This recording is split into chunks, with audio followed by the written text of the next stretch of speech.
जय हिंद friends, welcome back to my channel. I hope you all are doing well and safe. So कैसे हैं आप लोग? जैसा कि आप जानते हैं, मैं इस चैनल के थ्रू मैकेनिकल इंजीनियरिंग की knowledge, automobile update, quality management system की नॉलेज शेयर करता हूं।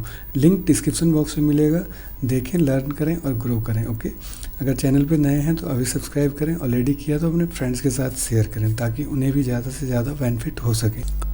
फ्रेंड्स, हम स्क्रीन पे आ चुके हैं और आज स्टार्ट करते हैं आज का टॉपिक, जो है हमारा चैप्टर 9, जो कि इन्वायरमेंटल मैनेजमेंट सिस्टम में हम देखने वाले हैं कि कैसे हम एस्पेक्ट और इम्पैक्ट आइडेंटिफाई करेंगे, उनको कैसे कंट्रोल्स करेंगे डिपार्टमेंटल वाइज। ठीक है ना, डिपार्टमेंटल वाइज मैंने यहाँ पे बनाया है।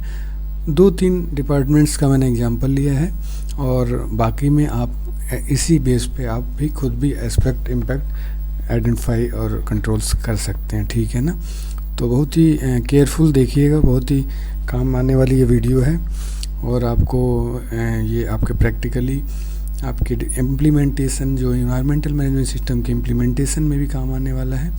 उसके साथ साथ हम कहीं आप इंटरव्यूज़ में भी जाएंगे, वहाँ भी आपके बहुत ही बेनिफिट करेगा।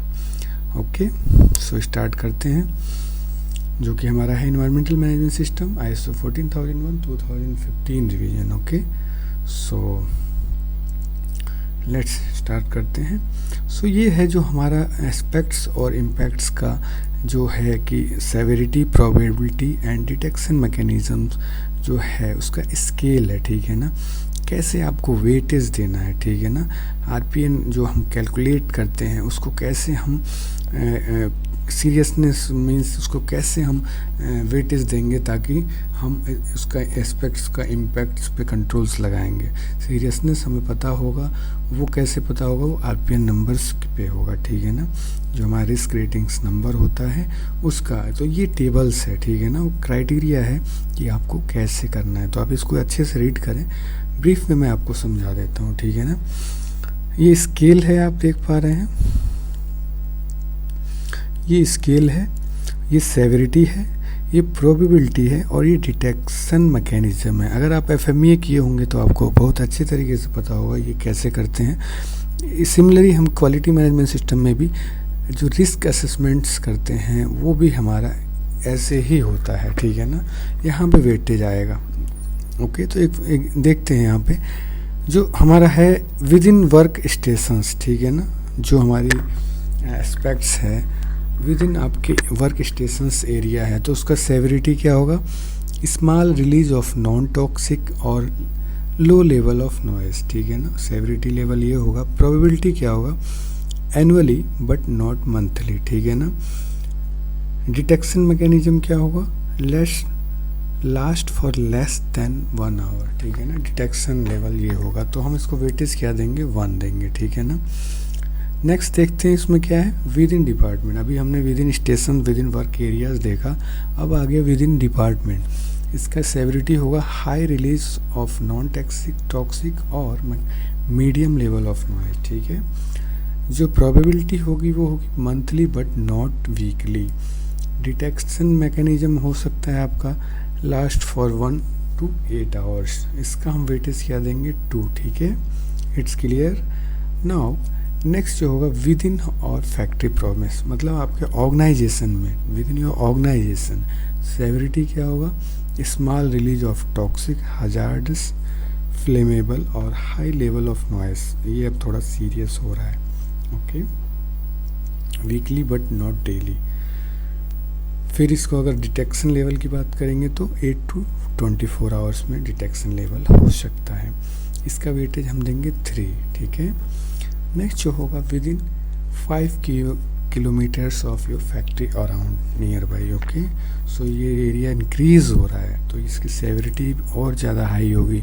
Medium level of release of toxic, hazards, flammable और very high level of noise. अगर बात करें प्रोबेबिलिटी की तो डेली बट नॉट कंटिन्यूअस। ठीक है ना, डेली आ सकता है but not continuous. Detection level होगा आपका 1 day to 1 month के बीच में। वेटेज ज़्यादा हो जाएगा, आपका 4 आएगा। ठीक है ना, लास्ट कर जो मैक्स हमारा जो है वो beyond 5 kilometres of your factory और your organisation. High release toxic हो गया, ये मीडियम था, स्मॉल था, ये हाई हो गया, मीन्स बहुत ज़्यादा सेवेरिटी है। कंटिन्यूस आ सकता है, जो प्रोबेबिलिटी होगी वो कंटिन्यूस होगी, और less for more than 1 month, okay, detection level होगा। तो इसको हम सेवरिटी 5 देंगे। तो इस पे हमें रूट कॉज एक्शन प्लान लेने की ज़रूरत पड़ेगी, ओके। नाउ यहाँ पे थोड़ा सा क्राइटेरिया पे भी ध्यान देते हैं। ये क्या है, इसमें क्या है, if risk rating is more than 15 it will be treated as significant aspect. यहाँ आपको ध्यान देने वाली बात है कि अगर आपका जो रिस्क रेटिंग है मतलब 15 से ज़्यादा है तो इट्स विल सिग्निफिकेंट, आपका बहुत ही जो आपका एस्पेक्ट्स है बहुत ही सीरियस है, उसको सीरियसली आपको ट्रीट करना है, ठीक है ना। सेकंड क्या है, all legal and business concern risk will be treated as significant aspects and no risk rating will be done for same, okay। तो अगर सेवरिटी मान लेते हैं 3 आया, प्रोबेबिलिटी आपका 2 आया, एंड डिटेक्शन लेवल जो हमारा है 4 आ गया, तो हम इसको मल्टीप्लाई करेंगे तो 4 × 3 × 2, तो ये आपका 24 होगा। It's mean 2 serious, okay. तो आपको बहुत ही इमीडिएट एक्शन लेने की ज़रूरत है। तो फ्रेंड्स, आपको ये टेबल मैंने शेयर किया, इससे आपको बहुत ही बेनिफिट मिलेगा आपके इम्प्लीमेंटेशन में और आपके इंटरव्यूज़ के टाइम में, ठीक है ना। तो इस टेबल के लिए एक लाइक तो बनता है, अच्छा लगे तो लाइक करें, अपने फ्रेंड्स के साथ भी शेयर करें, ठीक है ना। मेरे साथ रहें, कंटिन्यूस लर्न करते रहें और ग्रो करते रहें।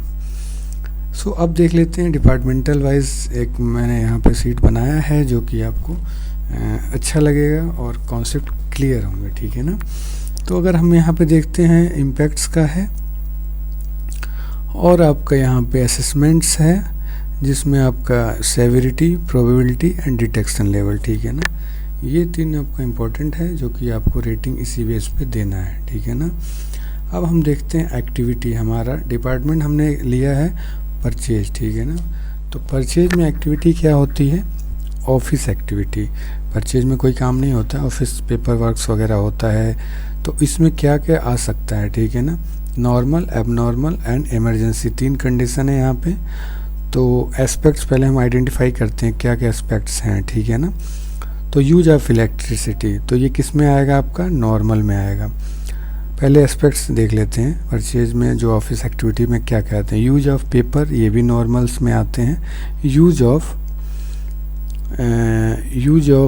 वाटर, ओके, एंड ये भी आपका नॉर्मल में आएगा। जनरेशन ऑफ ई वेस्ट, ये एबनॉर्मल में आएगा, ठीक है ना। अब इसका इम्पैक्ट्स क्या क्या होगा, use of electricity, consumption of natural resources, ये इसका इम्पैक्ट हो सकता है, ठीक है ना।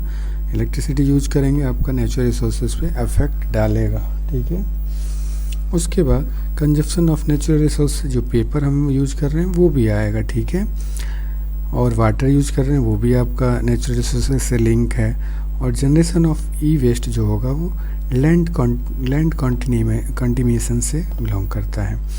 इसमें हम देख पा रहे हैं डायरेक्ट है कि इनडायरेक्ट, तो ये टेबल है। आप इसी तरह से अपना भी ऑर्गेनाइजेशन में बना सकते हैं और अपना इम्प्लीमेंट कर सकते हैं, ठीक है।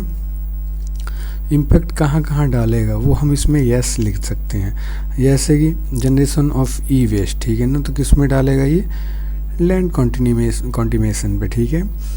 और कंजप्शन ऑफ नेचुरल रिसोर्सेज में तो ये तीनों ऊपर के आ जाएंगे, ठीक है ना। उसमें हम यस लिख देंगे, ठीक है ना। बाकी अगर नो लिखना चाहें आप नो लिखें, नहीं तो डैश मार सकते हैं।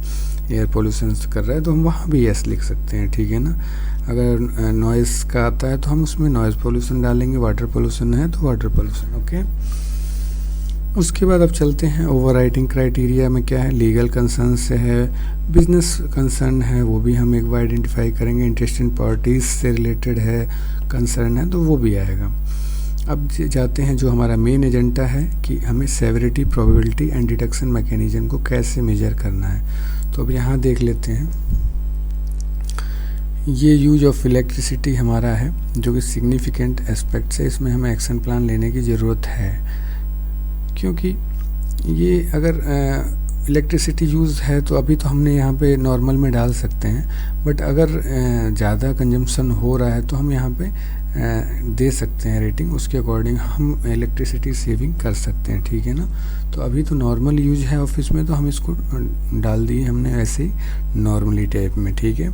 पेपर की बात करें तो हमारा जो है सेवरिटी 1 है, प्रोबेबिलिटी 4 दिया एंड डिटेक्शन मैकेनिज्म 1 है। तो इसका हम मल्टीप्लाई जो करेंगे, ये यहाँ पे आप देख पा रहे हैं जो मल्टीप्लाई है सेवरिटी इनटू आपका probability and mechanism, detection mechanism, तो इनका मल्टीप्लाई आता है 4, ठीक है।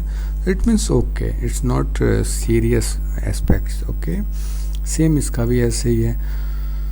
तो आप देख पा रहे हैं कि अगर आप ऐसे आइडेंटिफाई करते हैं अपने डिपार्टमेंट में, तो जो सीरियस एस्पेक्ट्स हैं वो जो कि इन्वायरमेंट को डायरेक्ट अफेक्ट कर रहे हैं उसको हम कंट्रोल कर सकते हैं, ठीक है ना।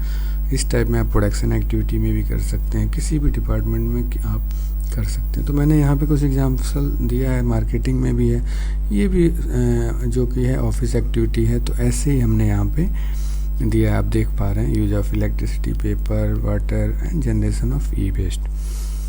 इसके बाद आप देख पा रहे हैं HR में जाएंगे तो उसमें भी बहुत सारे मिल जाएंगे आपको, cleaning, use of water, generation of cans, empty cans, generation of e waste, generation of polythene and plastics, ठीक है ना।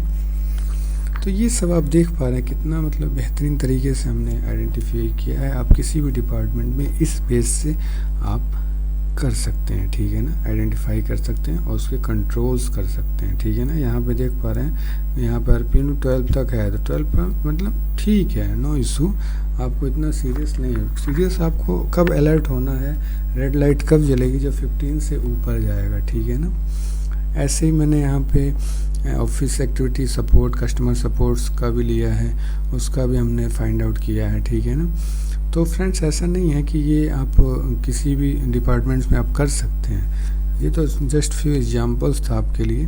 उसके आप सेम एज ए या इम्प्लीमेंटेशन कर रहे हैं तो प्रोडक्शन डिपार्टमेंट्स का कर सकते हैं, क्वालिटी एश्योरेंस का कर सकते हैं, मेंटेनेंस डिपार्टमेंट्स का, सेल्स का कर सकते हैं, वारंटी एनालिसिस जो डिपार्टमेंट्स होता है उसमें भी कर सकते हैं, लेबोरेटरी का भी कर सकते हैं, एंड क्वालिटी कंट्रोल या इंस्पेक्शन एरियाज़ में भी आप एस्पेक्ट्स और इम्पैक्ट्स कर सकते हैं, ठीक है ना। ये हम कहीं भी कर सकते हैं। सो फ्रेंड्स, आपको ये आज का कैसा लगा हमारा चैप्टर? अच्छा लगे तो लाइक करें, सब्सक्राइब करें, अपने फ्रेंड्स के साथ शेयर करें। सो जय हिंद, वंदे मातरम।